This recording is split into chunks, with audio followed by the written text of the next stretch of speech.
Brazil সাপোর্টাররা এখন হতাশ, তাদের টিম হেরে গেছে। আর্জেন্টিনারা এখনো স্বপ্ন দেখছে যে তারা বিশ্বকাপ ফুটবলে জয় করতে পারে। আমরা দেখেছি এই বিশ্বকাপ ফুটবলকে কেন্দ্র করে বেশ কিছু সহিংসতা ঘটেছে, বেশ কিছু জায়গায় বিশৃঙ্খলা তৈরি হয়েছে এবং এখন পর্যন্ত আজকের তথ্য মতে আমার কাছে 10 জন লোক মারা গেছে। এটা অত্যন্ত দুর্ভাগ্যজনক।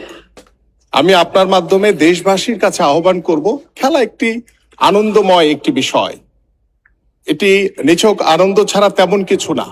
সেটাকে নিয়ে আমাদের উত্তেজনা থাকবে, উৎসাহ থাকবে এবং ঘরে ঘরে ব্রাজিল এবং আর্জেন্টিনার সাপোর্টারদের যে যুদ্ধ সেটা কিন্তু চলমান রয়েছে। যদিও ব্রাজিল সাপোর্টাররা এখন হতাশ, তাদের টিম হেরে গেছে। আর্জেন্টিনারা এখনো স্বপ্ন দেখছে যে তারা বিশ্বকাপ ফুটবলে জয় করতে পারে। সো বাংলাদেশের প্রেক্ষাপটে ব্রাজিল আর্জেন্টিনা নিয়ে যে উত্তেজনা, যে উৎসব মুখর একটি পরিবেশ, এটি যাতে আনন্দময়ের ভিতরেই থাকে